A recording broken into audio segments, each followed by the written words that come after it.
5 years in Iraq, 7 years in Afghanistan. These wars have placed a great strain on the U.S. military, so much so that some argue that American armed forces have reached their breaking point. Do U.S. troops have what they need to fight these wars? And what if a new conflict arose? Would the military be able to respond with the swiftness and coordination to which the world has become accustomed? We'll look at these and other issues next on Great Decisions. In a democracy, agreement is not essential, but participation is. Join us as we discuss today's most critical global issues. Join us for Great Decisions. Great Decisions is produced by the Foreign Policy Association, inspiring Americans to learn more about the world. Funding for Great Decisions is provided by the Star Foundation and U.S. Trust. A year ago, the Army's Vice Chief of Staff dropped a bombshell. General Richard Cody told Congress the Army had neither the time nor the resources to prepare for or conduct other missions it could potentially face around the world. And this is hardly the first time in recent memory the Army's overall capabilities and readiness have been called into question. From the early days of Iraq and Afghanistan, when we read reports of soldiers buying their own body armor, to the proliferation of the improvised explosive device and the need for more up-armored Humvees, and later the stories of extended tours of duty. To many, it looks like the U.S. military has been playing catch-up. The military says this because the armed forces are facing a new kind of conflict with a new kind of enemy, and therefore have to adapt. It takes time. But how will that learning curve and the additional forces and resources it requires affect the military in the future? The bottom line is, today, if there's a tsunami that hits the United States, if there's another war in a place like Korea, we will be in a position of enormous strategic peril because we have under-resourced and damaged our fighting capability. Of primary concern to the top brass is making sure troop levels hold. Military recruiters are doing everything they can to meet recruiting goals. They've raised the maximum age from 35 to 42. They accept more recruits who score at the bottom of the Armed Forces qualification test. And they're taking more soldiers with criminal records and what the Army calls moral turpitude. And consider this, Navy SEAL spots are only 86% filled.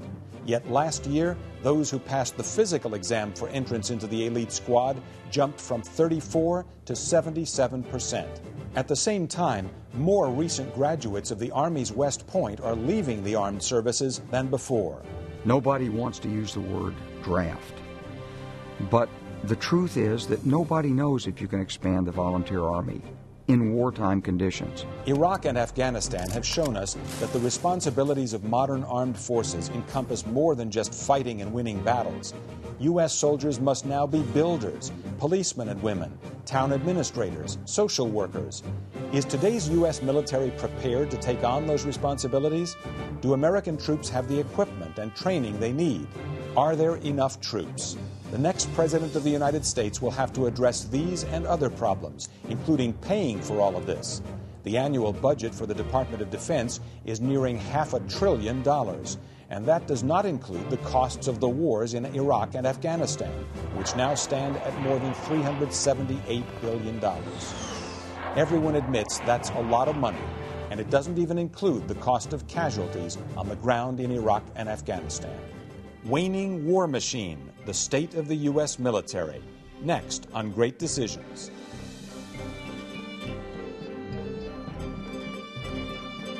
And now from our New York studios, here is Ralph Begleiter.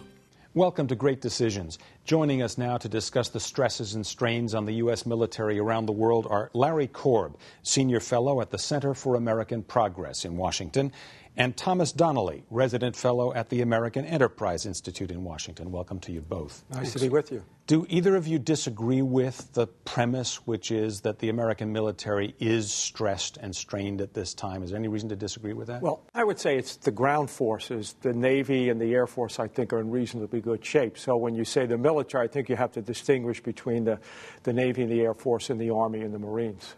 And Tom? I can't disagree with Larry. You could probably even slice it a little finer. I would say that the Army is the service that's most suffering.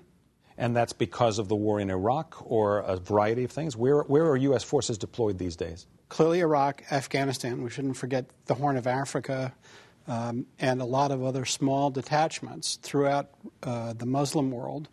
And the Marines are constantly afloat doing their normal marine business in East Asia and in the Atlantic as well. And we always forget the U.S. still has 35,000 troops, I think, in South Korea at this point as well. That's the demilitarized zone there as well.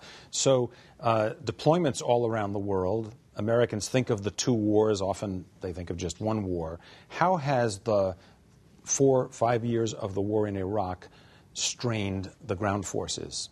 Tom? The way you should think about the war, the way I think about the war, is that it's more a marathon than a sprint. And our forces were designed and optimized to fight rapidly and to create decisions rapidly. So it's the duration of the conflict more than the size of the deployment. It's the constant cycling of forces in and out of, again, particularly Iraq and Afghanistan. Larry, do you think that it was a mistake to be planning for the short-term deployment and not be thinking about a longer-term deployment? Well, anybody who knew anything about the history of Mesopotamia, as it's called, knew that it was not going to be short. General Shinseki, who was the Army Chief of Staff, tried to warn them that you'd need several 100,000 troops for the long haul. The Deputy Secretary of Defense and the Secretary of Defense basically said, well, that's ridiculous. Why would you need more after you overthrow Saddam than you would have to overthrow him? And so what happened is they basically misjudged it. Now, I think there was another reason for it.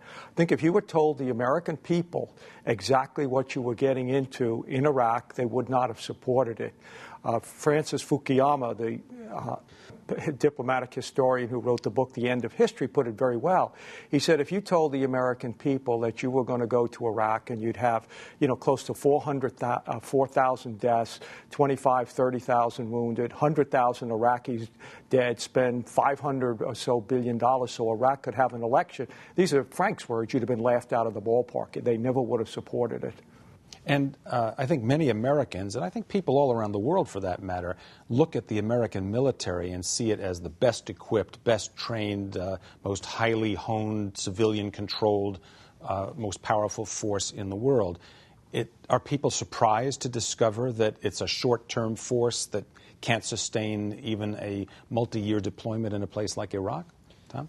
Well, no, it shouldn't be a surprise. If you sort of know the forces as with some expertise, you would understand that it's a force that's, again, optimized to produce a quick decision, to be able to strike.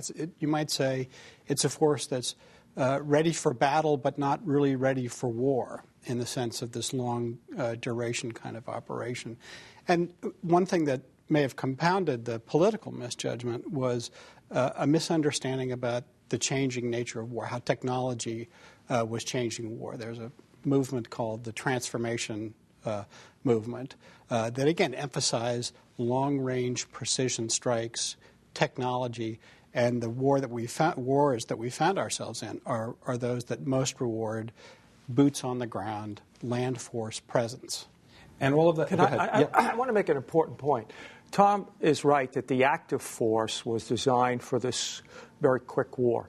But when we set up the volunteer military, we understood that you could have a long war. You had a comparatively small active duty army because manpower is very expensive once you ended conscription. And the Army has the most difficult time recruiting people. You had the Guard and Reserve that was to serve as a bridge to conscription, which is why we make people register. We make 18-year-old males go down and register. So if you were going to have a long war, you should have, after you had to activate the Guard and Reserve to support the deployment, particularly in Iraq, you should have moved to the next step. But again, there was no real desire on the part or no real willingness on the part of the American people to do that, so they didn't do it. Tom? This may seem like a pedantic debate about history, but the policy is really tightly interwoven here. The volunteer force was a stepchild or a product of the aftermath of Vietnam. And part of the lesson was we don't want to do that again. We want to set up a very high Don't want to bar. have a draft again. We don't want to have a draft, and we really want to avoid a protracted counterinsurgency operation. So part of what the Army leadership did, and the folks who designed the all-volunteer force, was to put this threshold in that Larry talks about. It would have been fine, and the situation certainly would have been different, but for the drawdown at the end of the Cold War.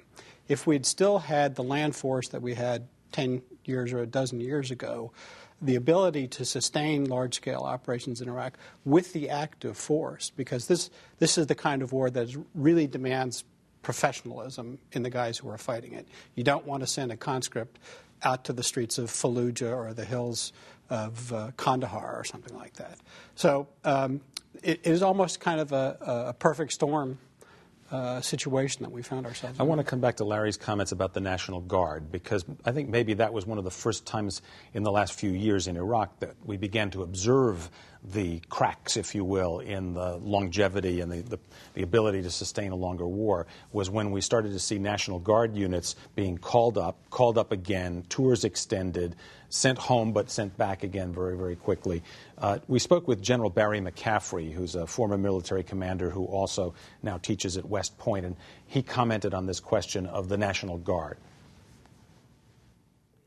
Well, I think, one of the things we've got to do is go back and fix the National Guard. People aren't aware that when you look at this country of 300 million people and 11,000 police departments and tiny state police forces, 2,000, 3,000, 4,000 people, when there's an emergency in this country, the National Guard or the active military are the only people that can carry out large muscle movement operations. And the Guard doesn't have their equipment. We have to go back and fix that soon. It can't be a 15-year recovery effort. We've got to do this in 2 or 3 years. Now, McCaffrey's point actually takes us beyond the Iraq context and back into the domestic context. Many Americans think of the National Guard as essentially a domestic force that plays into domestic crises like the ones he mentioned. And yet, in the last few years, the United States has relied on the Guard to support the war in Iraq. How do those two things interact? Do we have the forces on the ground to deal with domestic issues, Larry? Well, after September 11th, the Guard got a new mission, and that was homeland security. It's not just to deal with natural disasters, but it could be a man-made disaster. And at that time, you needed to recognize that you could not rely on the Guard the way you may have wanted to. And the idea could not rely on them for a war abroad. For a long, extended war. And what the Army has done, the Department of Defense, they've changed it from what we call a strategic reserve, which is, all right, we'll use you for a stopgap until we can get more forces, to an operational reserve. They're rotating exactly with the active force, so there's no different. Now, that's bad for two reasons. Number one, if you keep calling up the Guard like that, you're going to have a lot of trouble keeping people in the Guard. They're going to have problems with their employers. But the other is you're leaving your homeland naked. And right now, there is a threat to the homeland, as we saw on September 11th. Tom, do you agree with that as far as the Guard is concerned? I think you need to refine the picture a little bit. And some of these strains were even present back during the years of the Balkans deployments. General McCaffrey talked about You're talking about Bosnia and Kosovo. Yeah, precisely so. We saw a lot of the Guard units that have been called constantly to active duty are military police, guys and women who tend to be state troopers or local police in their day job, so they do a very similar function when they have a military uniform on. So it's very difficult for, when you're deploying a National Guard military policeman, you're often pulling a guy out of a local police force or state trooper. And also, the structure of the Guard hasn't kept pace with the changing political realities. There's still too many National Guard tank battalions, again, units that were designed for the Cold War that really aren't applicable in the same way to today's force. So, in fact, the whole structure of our land forces is really out of sync and out of whack with what we've asked it to do, both at home and particularly abroad since 9/11. Circling back to something else that General McCaffrey mentioned, and I think, Larry, you touched on it too, but I want to clarify the point. He talked about the fact that the Guard doesn't have its equipment domestically when they need it domestically. It's been shipped over to fight the war. So that's a separate issue from the manpower question. That's an equipment issue. Comment on that a little bit, Larry. Well, I think that's something that you really need to be concerned with, because a lot of the Guard units, when they were sent to Iraq particularly, as well as Afghanistan, left their equipment there. So when they came home, they didn't have the equipment they needed to deal with a man-made situation, nor did they have the equipment to train on when they were getting ready to go back. In fact, many of them, when they're called back, the first time they get the equipment they're going to use is when they're actually over there in the theater. And as General McCaffrey said, you're going to have to spend an awful lot of money resetting both the active and the National Guard units. In other words, get them the equipment that they should have had at the beginning of this war and restore it to the capability that's supposed to have. Again, I would basically agree with Larry. It's unfortunately always been the case that National Guard units have been kind of at the bottom of the food chain when it comes to getting the good gear. Stuff. Yeah, sure. Because the active force will always deploy initially. So obviously you want to give your first to deploy units the best that you can give them. A few minutes ago, Tom talked about Vietnam, and he talked about the draft. I want to come back to that for just a second. And you said that you wouldn't want conscripts fighting in Iraq, I think is essentially what you said. Do you agree with that? You wouldn't want Well, basically, you've got conscripts because the idea, Tom was right, the volunteer military is supposed to be professional, which means people enlist usually from a minimum of 4 years. The Army's so desperate to get people now, they're allowing them to enlist for 15 months, go through basic training, and then go right over there. I mean, we've sent a lot of young men and young women to Iraq right out of basic training, which is essentially what you were doing during the draft years. And the Army's also had to lower its standards dramatically in order to get people to volunteer because the country has turned against the war.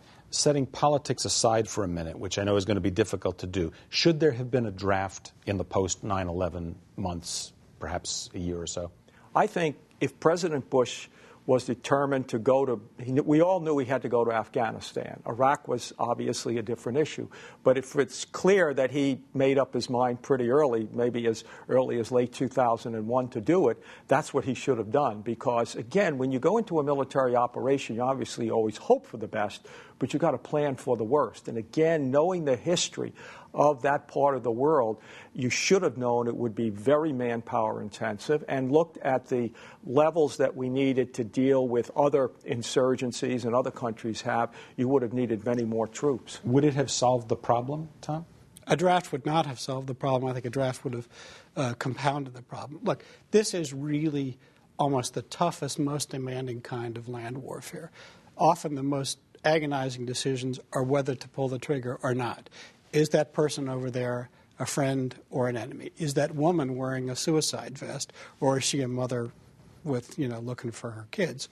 You don't want to send a soldier who's not physically fit, not as well trained as they can possibly be, and not superbly equipped into that kind of situation. So what are you saying? The United States Army is required to recruit more people? They're having trouble now. I think letting the immediate post-9/11 moment pass without committing to a large-scale expansion of the professional land force was a huge strategic error, one that we need to correct. Whatever one thinks about Iraq and Afghanistan, if you look at the American involvement in the Middle East, going back to the creation of Central Command a generation ago, two things are true. The number of forces in that theater has exponentially risen, even pre-9/11. I mean, we did fight a big war against Iraq in the early 1990s. And I wish my stock portfolio had performed in the same way. Short-term war, though, early 1990s. After we flew more no-fly zone air sorties after the war than we flew combat missions during the war. There were Army brigades and Marine expeditionary units in that theater in Kuwait on a day-in, day-out basis for 10 years. The nature, the size of the commitment under multiple administrations has gone up, and the nature of the commitment has shifted from an air and naval presence to an increasingly on-the-ground presence. That's a trend that's been true for generations. I'd like to pick up on Tom's point about, yes, you want very qualified people because this is an incredibly difficult situation. But what's happened is the Army is not getting very qualified people. As General McCaffrey pointed out when we testified before the Congress, the Army last year, even after lowering its educational standards, its aptitude standards, gave 10% of the people coming in what the Army calls moral waivers, including 900 people with felony convictions. That's the people that we're sending over there right now because, again, what we call the influencers, the mothers, ministers, priests, rabbis, and coaches are telling youngsters who might want to join the Army, you don't want to join now in the midst of this very unpopular war. Does all this essentially argue against the concept of a volunteer army, that basically you've got to find out some way to increase the level of forces without a draft? But how are you going to bring qualified people in a volunteer situation? This is a job for political leadership. Again, I would certainly fault President Bush, and I would really hope that our next president can help heal some of these wounds, because this cannot be a Republican Party war. It's got to be an American war. And so there needs to be some political consensus about the obligation to serve this country in uniform. And the Army and the military as an institution does a superb job of taking young people who may, even those who are don't meet the standards that we used to stress, and turning them into very good soldiers. So we certainly have a generation's worth of success with this all-volunteer force, and it's a very fine institution for producing professional quality soldiers. As we come to the end of our program, I just want to turn back again to the hardware question. The military famously likes to look at the newest technologies, the new ways to minimize perhaps the need for manpower on the ground by using high technology. Has the United States perhaps tilted too much in the direction of weaponry and technology and not enough attention perhaps on the issue of manpower?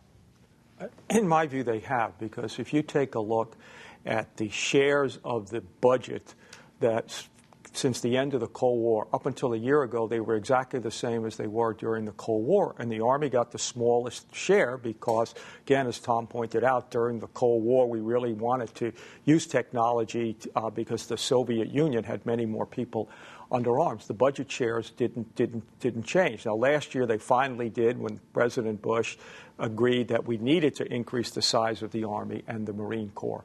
But you still have a lot of weapons that are built designed to, deal with threats from a bygone era, during the Cold War. I left the Pentagon in '85. They're actually doing two weapons that they started when I was there, and bringing them into the force now. Those should have been canceled and the money used for other things, particularly manpower. We've also got to focus again on the hardware question. It's not just a manpower problem. General Wesley Clark, former NATO commander, says the United States needs to focus more attention on providing better hardware, especially for ground forces in the United States. Let's listen to what he has to say. Well, I think if you look at a military, it takes four things to make it. Leadership, we've got great leadership. Combat experience and the proven effectiveness and courage of an organization, we've got that. But I think if you look at the equipment, you'll find our equipment's, at least for the land forces, is in pretty rugged condition. A lot of it's been used up. A lot of it's waiting rebuild. We haven't actually yet put the money into the kind of massive, rapid overhaul we need. We've got a 2 to 5 year backlog of repairs, and with each year of combat, we're building up another several months beyond that of repairs that have to be done. So the backlog is actually growing. This is a problem. So let me ask you this. What message, sort of to the world, does the United States send with the combination of factors we've been spending our time talking about? Does the United States send a message of a prepared military or an unprepared military, one that doesn't have enough equipment, doesn't have enough manpower, but is still the most capable in the world? Well, I think General Clark was pointing out the Army needs more equipment. When I was talking about, I'm talking about the fact that you went too heavy into sophisticated equipment for the Navy and the Air Force, and that's the point. I think he's right, and we call that resetting the force. The Army has to be reset, get it back to where it was when this war started, because when you buy a tank or a truck, you assume it's going to last for so many years. You go to a place like Iraq, you burn it up 6 times more rapidly than you normally do. But what I would say is our military is still in great shape overall to fight a conventional war. We need to learn more about dealing with asymmetrical warfare or insurgencies. I again, basically agree with Larry.